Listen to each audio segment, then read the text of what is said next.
Hi, everyone. Welcome back to the Change Your Mind podcast. I'm your host, Chris Ashley.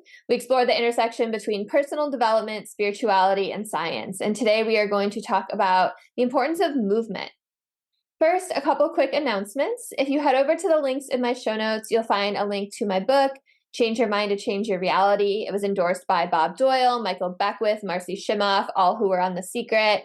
Also endorsed by John Gray, who wrote Men Are From Mars, Women Are From Venus. So go check it out. It's in paperback, ebook, audiobook. You'll also find links to my free downloads, my free masterclass, as well as ways to connect on social media, courses, coaching, all of the things. Please come be a part of the community. Stay connected. All right. Oh, and this podcast is also a part of the Los Angeles Tribune Podcast Network. So we do a lot with personal development. So check us out. Check out all the other amazing podcasts that are part of the network. Hi, I'm Chris. When I was younger, I went through trauma that caused me to feel broken and lost. But my life changed after I had a spiritual awakening. Since then, I've dedicated my life to studying and learning from masters all around the world that have helped me to create a life of fulfillment and abundance beyond my wildest dreams. Now I'm dedicated to sharing everything I've learned so that you don't have to suffer for decades like I did. I've seen people's lives completely transform, and I share it all right here. Okay, so with me today, I have Janis Isaman. Janis is a movement specialist based in Calgary, Canada. She is the founder of My Body Couture, a movement therapy studio that provides personalized training and rehabilitation services to clients with chronic pain, injuries, and other movement limitations. Janis has been working in the health and fitness industry for over 2 decades, and she has extensive training and experience in various movement modalities, including Pilates, yoga, and functional movement. So welcome, Janis. Hi, I'm happy to be here. Yeah, I'm happy to have you. And, as someone who owns a yoga studio, I love talking about movement and the importance of it. So, I like to start all of my episodes the same way, and that is by asking my guests what their origin story is. What put you on this path in the first place and made you want to do this? So please share your story with us. I love that question. A lot of my clients have the same question because a lot of people who do movement just really loved it. I am actually from the opposite world. So I was not an athletic kid. I do not come to any of this naturally. And so where I really began was when I went to post-secondary education, I decided to start running and quickly developed a pain in my knee. And I had been a kid who was more artistic than athletic. So I always just had this sense like something is different with my body. Something's wrong with my body. Why does this not work for me? It works for everyone else. And so I ended up doing what a lot of people do, which is going to various practitioners to try to get help for my knee. And I was still a teenager and I couldn't walk up and down stairs. I couldn't sit and study. Everything was kind of painful. And I ended up going to a rolfer and a sports medicine doctor and my general practitioner and just all of these different places. And nobody could figure out how to make my knee different or better. And I would get some temporary relief and then it would come back the next time I went for a run. And, I became the practitioner that I wish that I'd had at that time. At that time, we are actually missing a bit of information, which was later discovered by the University of Calgary, that runner's knee is often caused by problems in your hip. So, if this happened today, I probably wouldn't have this career. But it set me off on a bit of a lifetime path to discover more information about my body. And it turns out I'm just a really, really, really average human being. But every time I would go into a class or tried something like a running program, it just seemed like my body didn't do what other people's bodies did. And so I really threw myself into trying to figure out how to make my body a comfortable experience to live in. Thank you so much for sharing. I relate to your story. I was not an athletic kid at all, at all. I was definitely, I don't even know if I was artistic. I was a writer. I was a creative writer. That was my thing. That counts as artistic. I was a horseback rider, but the fact that I got into yoga at all is just crazy, when I think about it. So I totally relate to that. So okay. So how did you find, yoga and Pilates? Like, how did you become like a physical therapist? Like all of these things, what made you want to like get those certifications finally? So that actually was, that's how I found relief from my running pain in the first place. So it was a Pilates studio. And back in those days, they were few and far between. And I walked in and, saw all of these interesting movements that I'd never seen before. And my body actually loved it right away. And I actually had a fully separate career before I did this. But I remember, this was kind of before vision boards were a thing. I actually had a little book and I cut magazine pictures out of things that I wanted. And that was one of my 10 things that I wanted. I wanted to own a Pilates studio. No idea really where that came from or why that was such a connecting point. But I basically proceeded with my life. I finished my degree. I have a business degree. I went and I worked in the marketing and media fields for quite a period of time. And this was kind of just running in the background. It was really my personal passion. And with all of these certifications, you actually have to do, as you would know, you have to do client hours. You can't just kind of attend the classes and get your certification. So I actually had to teach and I had to do exams. And I found that I really loved working with people and that I really loved solving problems in this way that I found so challenging. As I mentioned, I turn out to have a very average body, but I think a lot of the sports and athletic and training world is not actually set up for average people. It's really set up for athletic people who kind of get it from day one and they can coordinate it all and it all makes sense to them. And a lot of those instructions and the way that world is set up, I mean, gyms really come from the bodybuilding world and who was bodybuilding in the 1950s, but people that just really connected with that. They loved it. It made sense to them. They wanted to do it. It was their passion. And so I became really somebody who loved working with everyone else. So it's the other 85% of people that messaging doesn't actually make sense to. And the deeper I got into my training and working with clients, the more I just loved and loved and loved it. And then I added health coaching certifications and, all of these different pieces. But at the end of it, it was all really directed from my passions and my interests and what really caught my attention and just making it accessible and available to people. And at the end of the day, most people, let's say the cutoff age is like 35. That's a bit arbitrary, but most people over 35 have been told to go to the gym. We all know we're supposed to be doing this. And if we're not doing it, there's usually a reason. We don't like it. It doesn't make sense to us. We try it. We don't get any results. But a big driver is actually that our body's in pain. So we get people that try to go out for walks or try to do, various classes, including yoga, and it hurts. Like their back will hurt or their hamstring feels like it's ripping. And so that's really what I started helping people discover. And I did have as many people who kind of can tell this story. I had a client that actually really changed how I saw all of this. She came to me and had a childhood cancer, and she had to have surgery on her hips. The doctor said that she needed her shoulders replaced as well. And I worked with her twice a week for 2 years, and she never to this day has needed those surgeries. So that really became inspiration to me to start working more and more deeply into this level of people who have pain, people who have injuries, people who have kind of chronic conditions, and how I could help solve those in ways that were maybe not standard. So my goal for people is to get them moving. And that doesn't necessarily mean attending a body pump class or doing spinning classes. It means the kind of movement that we want in our life. A lot of people say that that's very relationally driven. They want to be able to go on vacation with their family. They want to be able to be with their family or their friends and do fun things. And so that's really my driver it's because I wanted that in my own life as well. Yeah, thanks for sharing all that. And it makes me think like historically, like when you think about the human body and how it's built and like way back when we were, I don't even know, like nomads or cavemen or something, like how much is the human body meant to move in a day?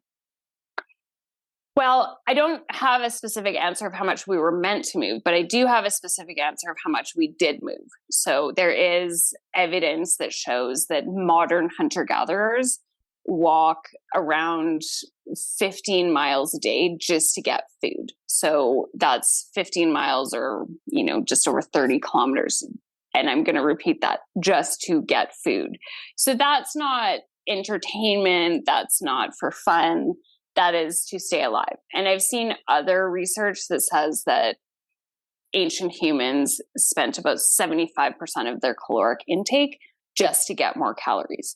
So not that long ago in our history, we really spent most of our time on our feet trying to survive. We spent most of our time literally looking in bushes for berries and planting vegetables and trying to catch small game and then processing that and working with that.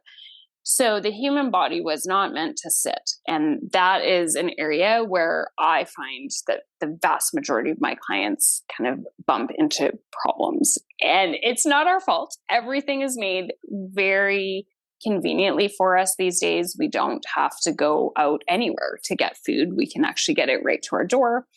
We do not have to walk to socialize. We have, cell phones that we can just press a single button and talk to people either on the phone or via FaceTime or video call like this. We can get in our vehicle or get on public transit and go wherever we want to go. We can get on an airplane and go across the world. And so the average person gets most of their steps when they're on vacation. So most of us actually find that the amount that I just shared with you, in terms of what it used to take to get food, that would be a monster day at Disney or a big day of touring Europe for most of us now. We're posting it all over social media. Like, look at this, like, all these steps. But it's kind of a peak moment experience for us now, as opposed to just everyday living that we kind of have to do those things to stay alive.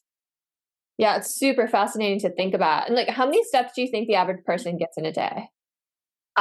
There is research on this because most people now have something that counts the steps, and I don't remember what it is off the top of my head, but I think it sits in the 4,000 to 5,000 steps per day range.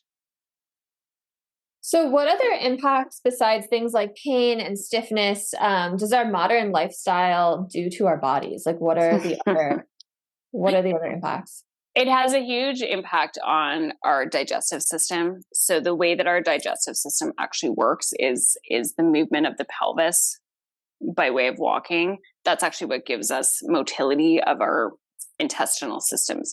So that is actually meant to move. It's meant to sort of kind of think about a washing machine. It's got that sort of cyclical impact on it. And so a lot of modern humans actually have a lot of digestive issues because we're sitting a lot. So not only do we have our upper body pressure down on that area, but then we're not actually moving it. And so it's fairly common to actually have people that come in to see me that have significant digestive issues. And that ranges from they don't go to the bathroom to indigestion to they're literally just not processing their food properly.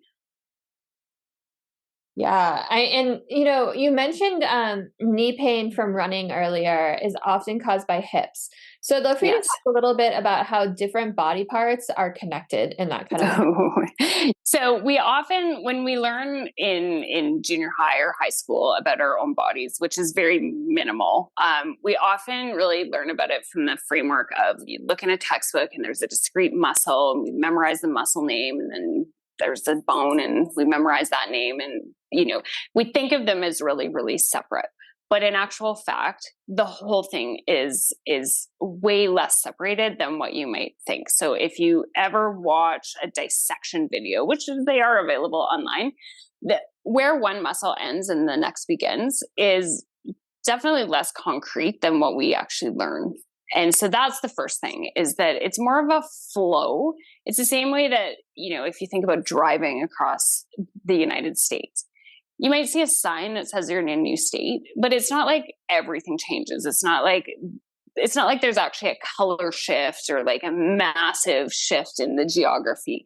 Kind of just flows from one to the other. And, if you're driving, as you go, that geography is going to shift. So when you go from California to the Midwest, somewhere along there, there's actually quite a significant geographical shift. But where that actually happens is way less delineated than kind of like, oh, we're entering Nevada. Now it's all different. So the body's I like that. The body's basically the same as that. So, we all know that there's a difference between your foot and your hand, but where does that shift occur? It's less solid than the textbooks would have you believe. And then we also have connective tissue that's running through the whole body. So much of our knowledge is really based on muscle, but what is actually tying everything together is connective tissue. So there's something called fascia, which used to be described as kind of, the skin over top of a chicken breast. And that is true. That kind of creates what we think of as muscle, but it also goes through all of your fibers. And there's channels that run all the way up and down through your body. And they run in different patterns than the muscles. So they're not just kind of like big chunks of things that are kind of stuck together. So you've got almost ribbons running through the body. And we have a lot of communication between the muscle groups and between the different elements. So there's a lot in our body that's about coordination. And most of us, again, are kind of thinking of coordination as like if somebody throws a ball, you're going to catch it and we're good. Coordination in this sense really means your brain says, I'm going to stand up right now. And 15 or 20 different things have to happen for you to be able to stand up. And most of the time, we don't have to think about that at all, unless you're in pain, and then maybe you do. But coordinating all of that is actually a lot related to your fascia. So that's the tissue that's going to make it elasticize, and that's going to have everything flowing from one muscle group to the next. And that's an area where a lot of us get really tight and really stuck.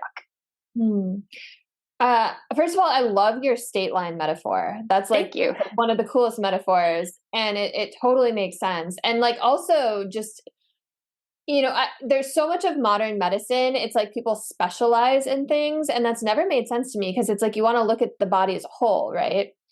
Yeah. So when we're talking about fascia, does it actually convey like messages? Like, is there like electric messages happening? Yeah. Talk to me more about that. Cause it's super fascinating. Like I've always been told like, it's like the white stuff and the orange, but I'm talking about like the stuff that you like pick out, but no, it's interesting because your fascia can get more flexible too, right? Like, talk to me about fascia. Cause it's super, super fascinating. Yeah, so fascia is actually, it's a quote unquote newer discovery of the body from a Western scientific standpoint, although it is not new in traditional Chinese medicine. So if you are familiar with acupuncture, they're really working on those channels, and they're called meridian lines. So they're working on the communication of your toe to your finger, basically. And so throughout your body, where you're getting acupuncture, the needles are put into, they're called meridian lines, and that's going to help unlock and unleash all of the communication in the channels. From a Western scientific standpoint, much more recently, like we're talking in the last 20 years, there was a scientist who was dissecting and realized that some of the tissue that he'd only ever seen in a preserved body looked different when he worked with a body that had not had that fermentation, so what's the word? Formaldehyde applied to it.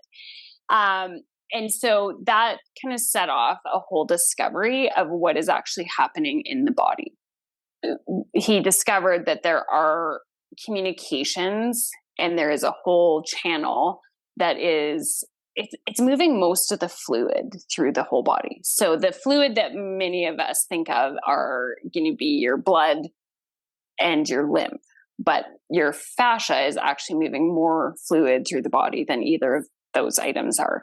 So one of the most important elements of the body is actually our hydration. So we are basically just big squish balls in meat sacks that are filled with fluid. So most of our body is fluid. And what happens for a lot of us is that we actually kind of get dried out. And to be really specific, one of the things that is making your fascia hydrated is something called hyaluronic acid. So most of us are kind of familiar with that. If you are buying beauty products, that is in your beauty products. So you can apply it topically to the skin. And the reason that it's in beauty products is because it attracts and retains approximately 1,000 times its body weight in water. So you put that on your skin, then you put on some lotion and whoop, away go your fine lines and wrinkles. That's happening inside your body as well. However, we have a lot less hyaluronic acid at age 40 than we did at age 15. It's a huge thing that shifts as we age. So as we age, many of us will kind of wake up with like quote unquote aches and pains and creaks and things that just don't feel that great in our body. And our hyaluronic acid and collagen are largely responsible for that. So that's going to give your tissue that stretch, that elasticity, and it's going to help it communicate with the other tissues. So when we go to stand up, that the muscle coordination and then that communication can just happen really smoothly. We all know what it feels like when if you drink too much or you're dehydrated, it just kind of feels bad. So that happens naturally as you age. And that's where we really, a lot of us could use work on keeping that tissue elastic and stretchy and communicating and all of that fluid moving through the body. Thank you so much for teaching me all of that. I love learning about the body. It's so fascinating. So when someone is in pain, is it often caused by this like drying out and stiffness of the fascia? And then like, how do you get that stretchiness back? Like, do you do it by supplementing with collagen or whatever you hyaluronic acid? Hyaluronic acid. I'm like, I can see it spelled out, but I've never said it out loud before. Or is it through movement modalities? Like, what do you recommend? So when someone's in pain, there's often kind of, from my lensing, there's two things that are really causing quote unquote the pain. One is a lack of hydration, and that's going to be that hyaluronic acid and collagen and that stretchiness. And the second is lack of space. So if you think about literally taking your finger and pressing it down into your hand, that kind of hurts, right? Versus pulling it out. That's going to feel like, I have some space in there. So as people sit, we lose space in the joint. You literally lose space at your hips. You lose space in your spine. So it's quite common to get back pain because there's no space left in there. I think those two things are often related. So losing space and losing hydration are kind of interrelated. So then it's a matter of, okay, how do we actually create that space and how do we get that springiness back in the tissue? And I have a couple of techniques that I like to do, but I lens things through movement. And so I don't think personally that you're ever going to kind of create that springiness in the space in the body through injections or through supplements or through just, you can't kind of apply it topically and hope that it's going to do what movement's going to do. Human bodies are meant to move, period. That's a full sentence. We have to move to get this. So once we are in pain, you're going to need to do some specific therapeutic modalities. Yin yoga is great for developing that hyaluronic and collagen creating space in the body. There's a technique that I love called Yamana body rolling that's going to kind of give you space back at the joints. Those aren't the only things that exist. I do personally supplement with these things as well. I do take hyaluronic acid and collagen.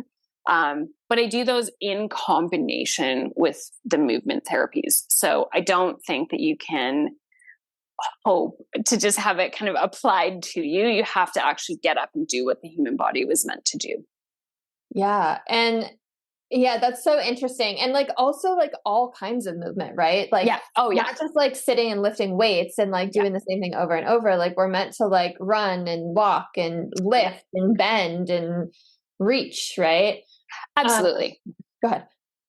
Oh, I think that is actually such a super important thing to say, because I think that there are a percentage of people that go to the gym and they focus on, these things are great, strength training or cardiovascular health. That's awesome. But at the end of the day, what most people do the most is sit and stand and walk.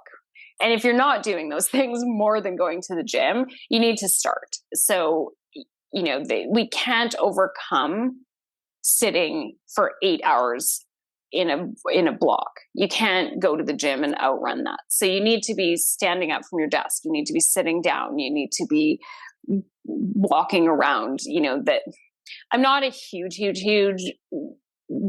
fan of like you have to walk 10,000 steps.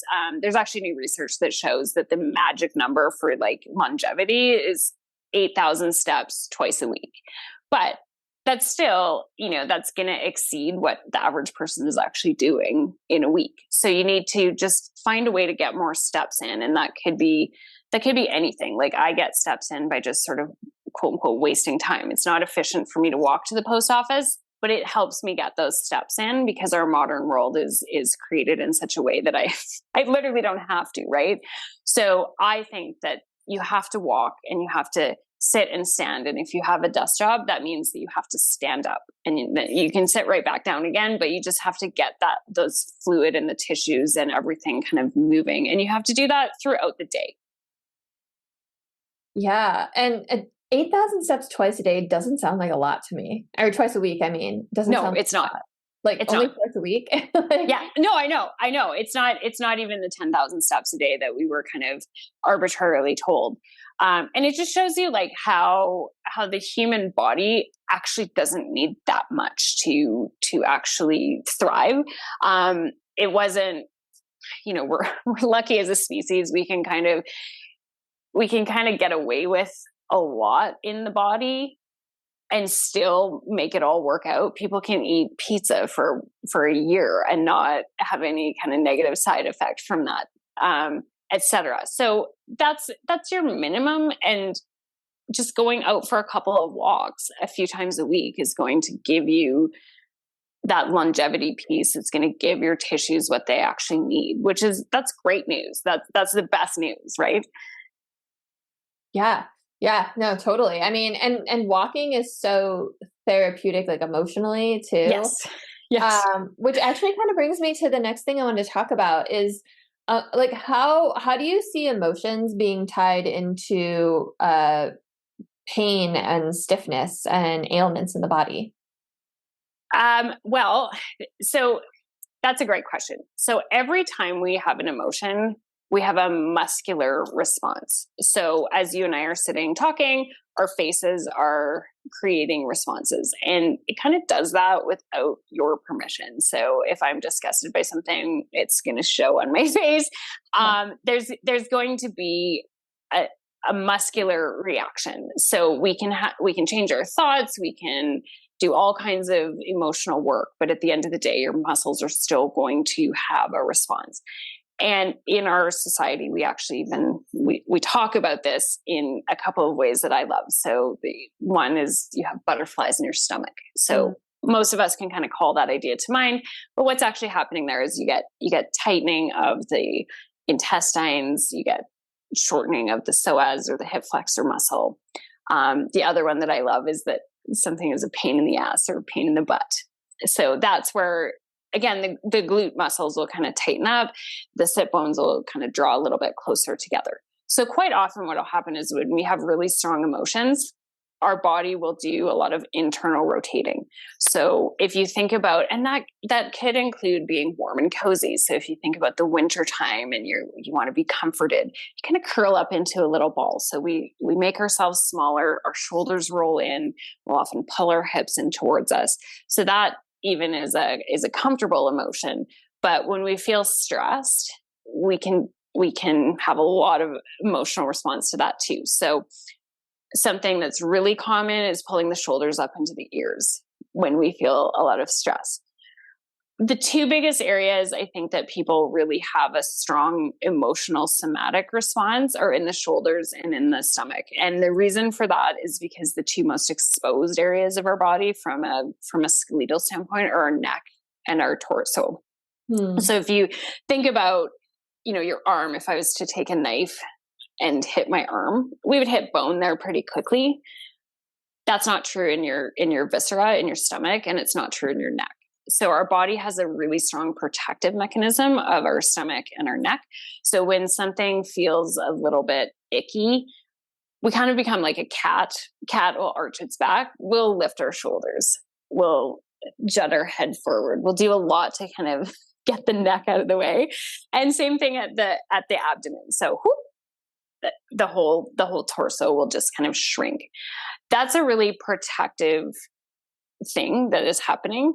But a lot of us are having that response and not even actually being aware that it's happening. So, and your emotions in your body are one thing. So although we've medicalized it and said we go to the doctor for our body and we go to the psychiatrist for our brain, it's one system. So it's really what we were talking about earlier, where that whole system is working in coordination with each other, and you can't separate it out. There is no way to actually kind of smile and make yourself happy if you're not actually happy.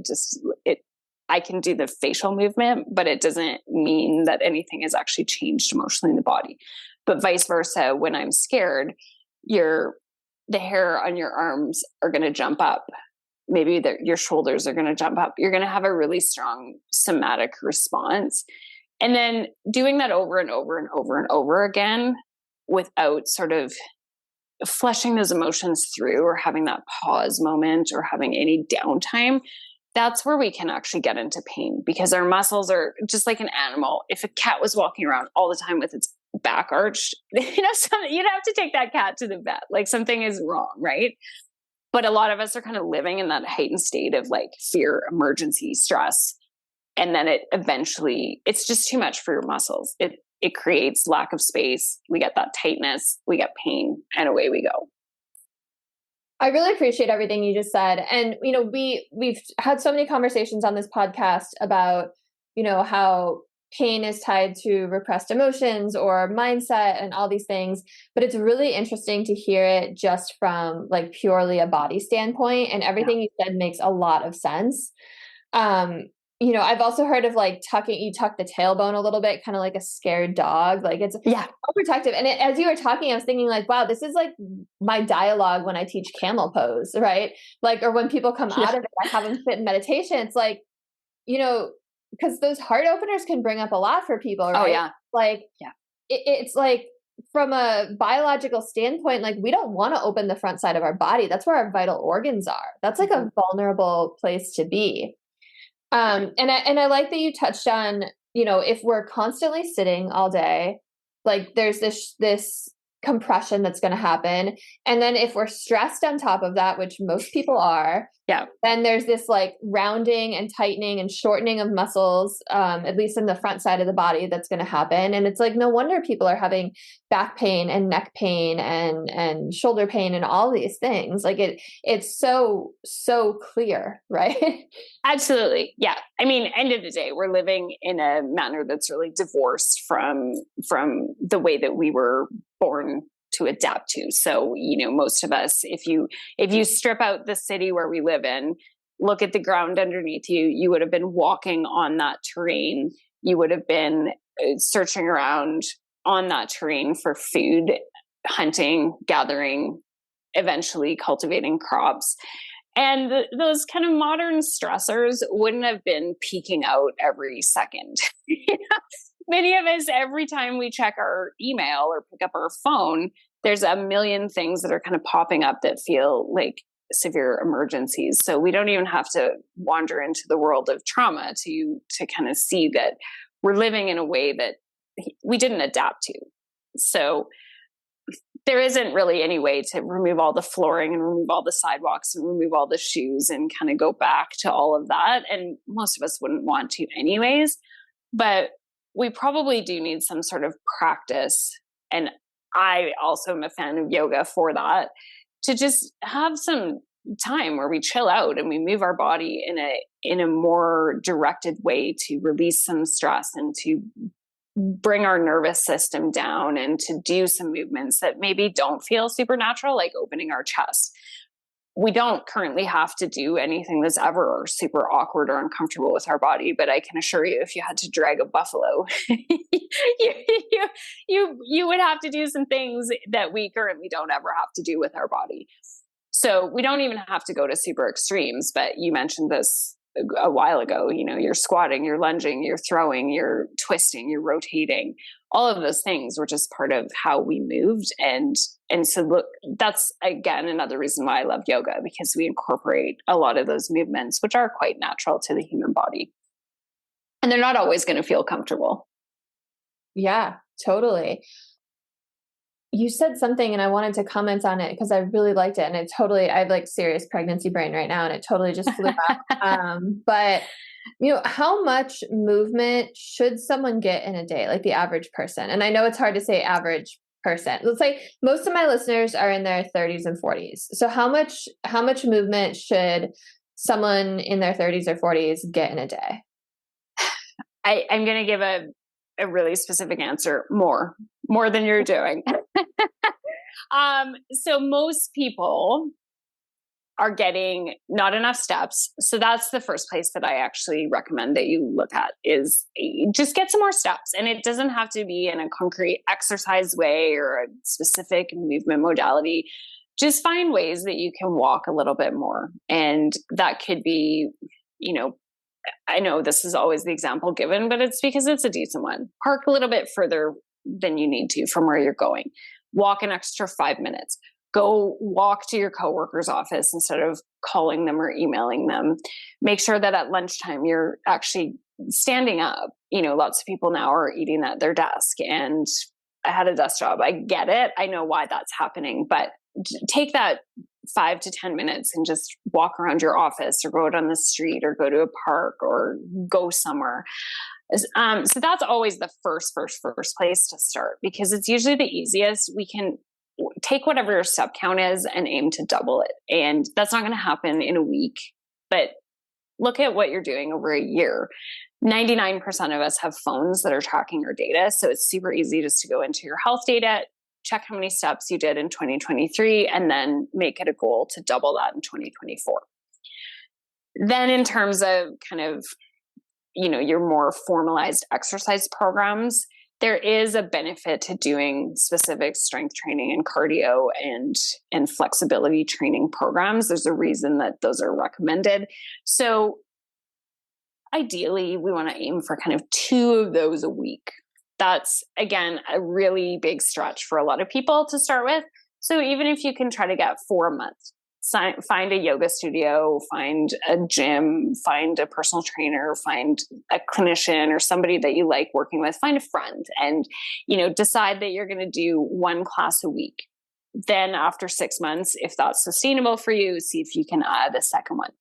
And find something that you love to do. Some people like riding their bike. Some people like going to the gym. Some people like strength training. Some people prefer yoga. So it's going to be something that you're like, I really like this. And it can be really anything. So, if you want to relax, you can try a yin. If you want to do something more active, you can go to your studio. If you just don't want anything to do with gyms or programs, call a friend and say, do you want to go for a walk once a week, and get kind of that bigger piece. So I always start with where someone is. And we never want to go past the point where we can sustain it. So it does not do the human body any good to take on a program in New Year's resolution style is the most common way to do it. And we see that throughout the year. It's like, okay, next week I'm going to do 7 days a week. That doesn't help you if you can't stick with it. So I'm really big on do the smallest replicable amount. And the reality is most people don't have a ton of time.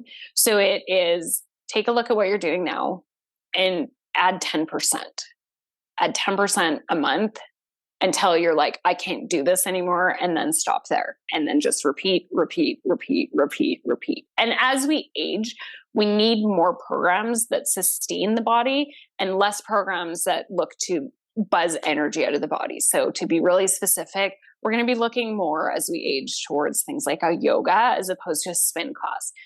And that is, of course, individual. But most people who are 40, don't just sit around saying, I just have so much energy. I'm so restless. I don't know what to do with all this energy. We typically are looking for that energy and feeling like a little bit tired and maybe burned out. So that's where you're going to do a more restorative program. That's going to help give your body that balance. And you're more likely to actually continue it than a program where you're like, I really pushed, I hate it. I need tons of motivation to go. So that's really, there probably is a more scientific answer, but science doesn't matter if you're doing nothing or if you're getting 2,000 steps a day. That 8,000 steps may take you 3 years to actually kind of build into your life. And that's okay. I like that answer because it feels really manageable, right? It doesn't feel like scary or overwhelming or like, because if you tell someone like you need to work out 5 days a week, like some people just shut down, right? Yeah. And just to go back to what you're saying about like, if you're in your 40s and you're feeling burnt out and tired, to do something restorative, like yoga can give you energy too. Which is amazing, right? It's like, I feel like the more you're active, the more energy you have. Like they go hand in hand together, right? It's like when you're just sitting around, like you just get so lethargic, and it's like, it's just like such a chore to like get up and get started. But as you start doing these things, you feel better. And I also like that you say like, do the program that feels good to you, that you like doing, right? Because you're going to want to keep doing it. Like that's what drew me to yoga, is I felt so damn good after. Yeah.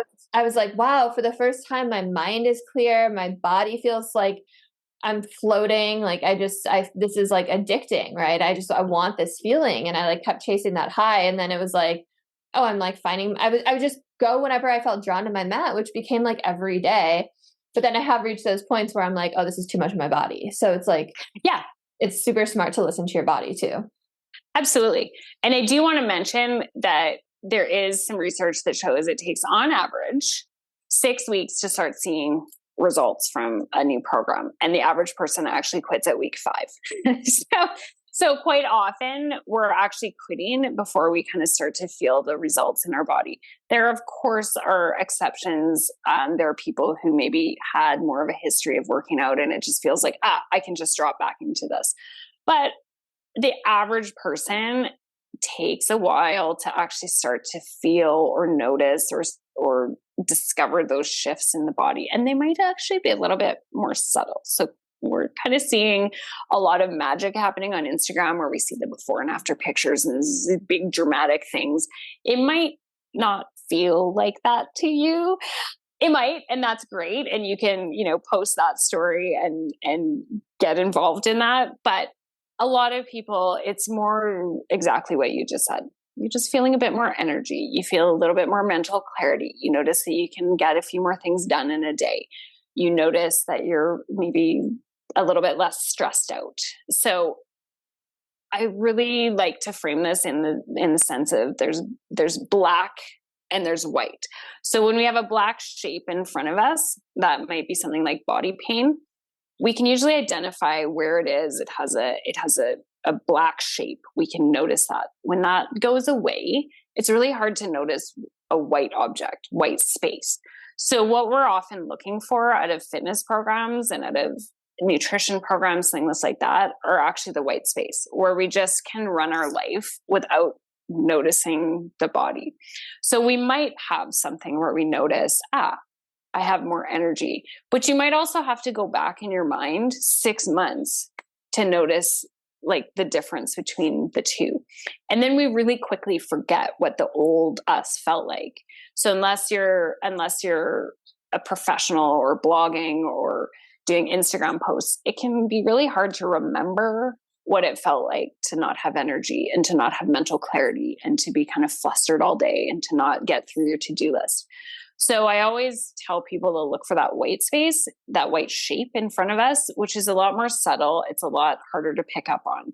And we're not necessarily looking for that quote unquote body transformation. We're looking to feel good and we're looking to have our body running in the background, the engine that's just running our life behind us, where we don't have to notice it or think about it all day.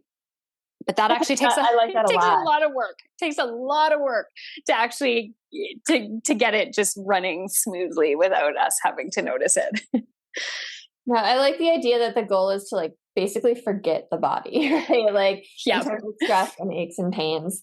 Awesome. So thank you so much for coming on and sharing all of this. I'm sure it was super helpful for all the listeners. And I'd love for you to let people know how they can work with you, where they can find you, where you are on the internet, what your offers are, all the things. For sure. So my business name is My Body Couture, which is 3 words: my, M-Y, body, B-O-D-Y, couture, C-O-U-T-U-R-E. So you can find me at the .com or any social media site where I exist. I'm under My Body Couture. You're welcome to reach out and to, of course, follow or engage, and just reach out if you have any questions or comments, or if you love this episode. Do you work with people online, or is it in person? Okay. Yeah. So I have an in-person studio, and then I also work with people digitally. Awesome. Thanks so much for sharing. And thank you again for coming on and educating all of us. And listeners, please like, comment, share, subscribe. If there's someone in your life who you feel could really benefit from this information, please send it to them. And I hope you have a beautiful rest of your day.